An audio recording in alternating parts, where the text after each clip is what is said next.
Welcome to FunlishPodcast, everyone. Day 5. Can you believe it? We've made it to the finish line of our 5-day challenge on how to start conversations and practice English daily. I'm still caffeinated from day 1, so let's dive in. I'm right there with you. 5 days, 5 cups of coffee, and a whole lot of English. I feel like my brain's running on full sentences now instead of just fragments. Honestly, I'm proud of us, and I hope our listeners are feeling that same sense of accomplishment. So let's rewind for a second. What's been your biggest aha moment from this challenge? For me, it was day 3. Handling client communication, that was a curveball. I realized I'd been treating every conversation like a ping pong match, just trying to keep the ball in play. But when you add professionalism and approachability, suddenly you're playing chess, not ping pong. Oh, I love that. And day 1 was my wake-up call. I used to think introductions were just a formality, but now I see they're the handshake before the dance. If you nail that, the rest of the conversation flows so much better. Totally. And speaking of flow, Dave 4's focus on business presentations was a game changer. I used to dread pitching ideas, but now I'm like, give me a whiteboard and a marker. I'm ready to go. You're basically the Steve Jobs of our podcast now. But let's get practical. Today is all about wrapping up and consolidating what we've learned. What's one habit you're going to keep from this challenge? Daily practice, hands down. Even if it's just 5 minutes talking to myself in the mirror. I mean, my reflection is a tough crowd, but it's honest. I hear you. I started recording myself this week, and wow, nothing humbles you like hearing your own voice say, like every other sentence. But it's so helpful. You catch things you never notice in real time. It's like instant replay for your mouth. And you know what? I started keeping a little journal of new words I used each day. Turns out I say literally way too much. I'm working on it.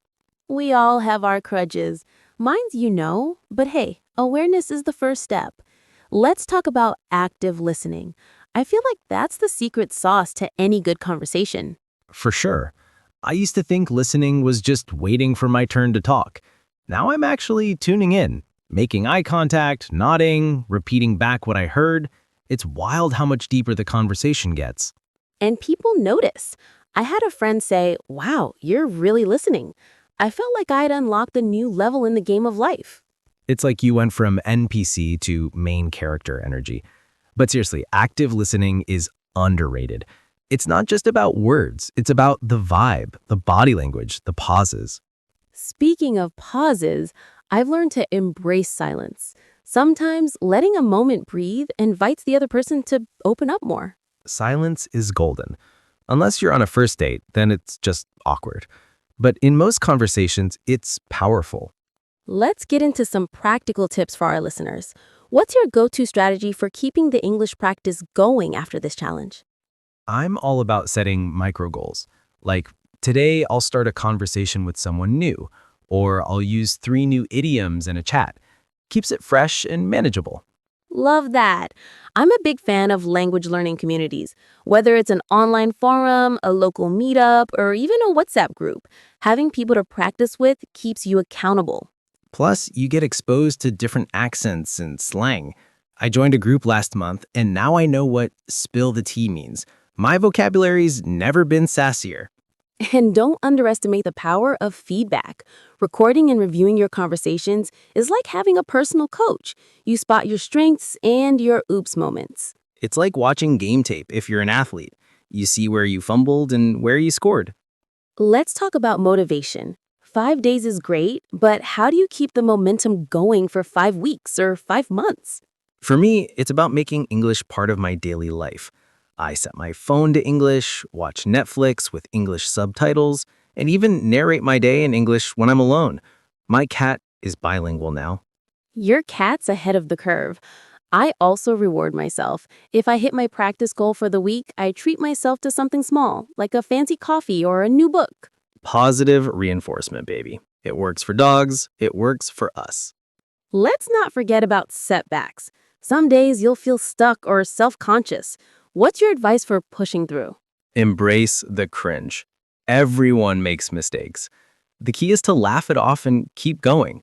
Progress isn't linear, but if you keep at it, you'll look back and realize how far you've come. Couldn't agree more. And remember, every conversation is a chance to learn. Even if it's just small talk with your barista, it counts. Speaking of small talk, I've started prepping a few go-to questions for different situations, like what's the best thing that happened to this week? Or have you read any good books lately? It takes the pressure off. That's a great hack. And if you ever get stuck, just comment on something around you. The weather, the music, the coffee, it's all fair game.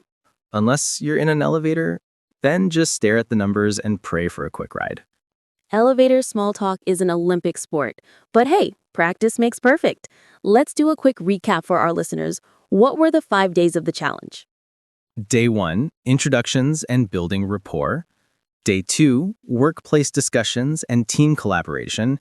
Day 3, client communication, balancing professionalism and approachability. Day 4, business presentations and pitching ideas. Day 5, the wrap-up, reflection, consolidation, and planning for the future. Nailed it. And each day built on the last. So if you missed one, go back and check it out. The episodes are all up on FunlishPodcast. Before we sign off, any final words of wisdom? Just this. Language learning is a journey, not a sprint. Celebrate your progress, stay curious, and don't be afraid to make mistakes. They're proof you're trying. And remember, you're not alone. Join a community, find a practice buddy, or just keep tuning in to Funlish Podcast. We're all in this together.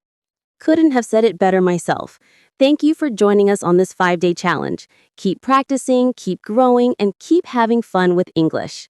We'll see you next time on Funlish Podcast. Until then, keep those conversations rolling. Bye, everyone. Take care.